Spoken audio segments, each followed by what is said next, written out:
Paleolitikum. Zaman Paleolitikum dikenal juga zaman batu tua. Manusia menuhin kebutuhan mereka dengan berburu dan meramu. Tempat tinggal berpindah-pindah atau nomaden. Alat-alat yang digunakan terbuat dari batu kasar yang belum dihaluskan, seperti kapak genggam atau chopper yang berfungsi untuk memotong kayu atau memburu binatang. Manusia pendukung zaman ini adalah Meganthropus paleojavanicus, Pithecanthropus robustus, Pithecanthropus mojocertensis, Pithecanthropus erectus, Homo soloensis, dan Homo wajakensis.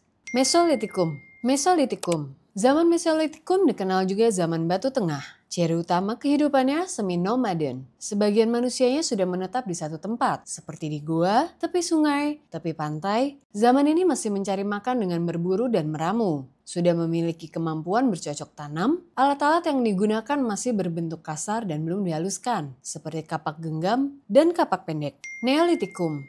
Zaman Neolitikum atau zaman Batu Muda. Manusia sudah membangun tempat tinggal permanen seperti rumah sederhana dan kerajinan. Masyarakatnya bergotong royong, buat aturan hidup bersama, memiliki kepercayaan terhadap arwah. Masyarakatnya sudah mengenal tradisi pertukaran barang atau dagang, beternak dan mengembangkan kebudayaan agraris dalam tingkatan yang masih sederhana. Peralatan batu yang dipakai punya ukuran yang lebih kecil seperti kapak lonjong dan kapak persegi. Zaman Tembaga. Zaman Tembaga manusia mulai mengenal logam. Manusia mulai paham cara melebur dan membentuk tembaga buat digunakan di kehidupan sehari-hari. Bangunan berantai serta deretan rumah yang berbentuk persegi panjang saling terhubung satu dan lainnya. Mulai membuat alat-alat pertanian, senjata, dan perhiasan dari tembaga. Orang yang punya akses terhadap logam dan alat-alat logam mulai menduduki posisi lebih tinggi di masyarakat. Jenis alat yang dipakai, kapak tembaga, pisau kapak, tombak dengan ujung tembaga. Zaman Perunggu. Zaman Perunggu, manusia sudah mencampurkan tembaga dengan timah untuk membuat berbagai peralatan, senjata, dan benda-benda seni. Manusia sudah tinggal menetap di suatu tempat.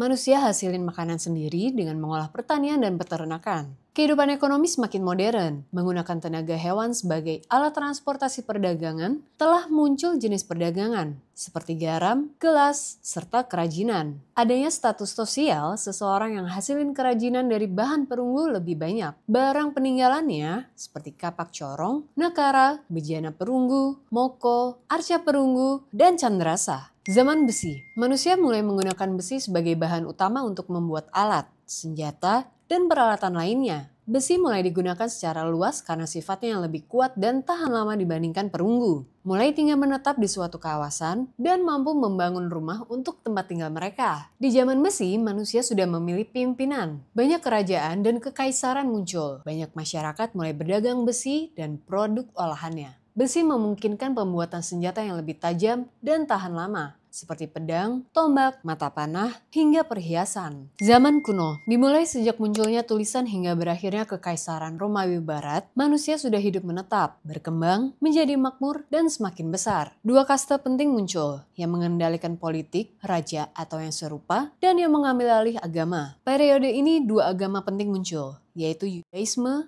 dan Kristen. Pajak ditetapkan dan perdagangan meluas. Negara bagian pertama dan kekaisaran muncul. Pertanian menjadi sumber utama, meski konsep uang sudah mulai dikenal, tapi lebih sering melakukan barter. Selama periode ini, lahirlah filsafat yang mempengaruhi banyak aspek. Setiap peradaban menggambarkan mitologinya dalam literatur, patung, arsitektur, atau lukisan. Zaman Pertengahan.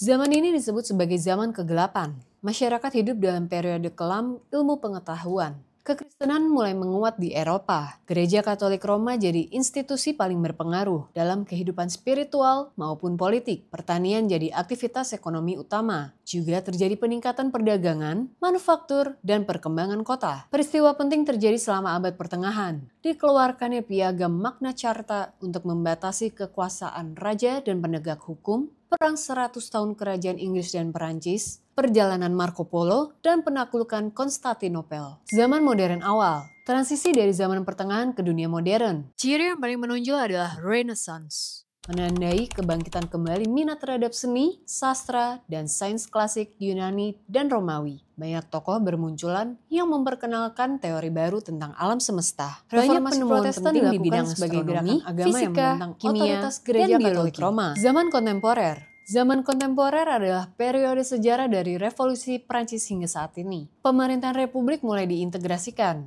Konsep hak asasi manusia juga muncul. Organisasi pekerja muncul. Pekerja adalah orang bebas dan berjuang untuk memperbaiki situasi. Kemajuan teknologi juga salah satu aspek terpenting. Internet hingga AI. Muncul berbagai ideologi baru, terutama dalam ekonomi, yakni sistem kapitalis yang ditetapkan sebagai sistem ekonomi yang kuat. Di zaman ini, pendidikan jadi salah satu fondasi masyarakat. Sejarah penting terjadi di zaman ini, Perang Dunia I dan II, Perang Dingin, dan pembentukan Blok Barat dan Timur, proses dekolonisasi, revolusi teknologi dan digitalisasi, globalisasi dan integrasi ekonomi.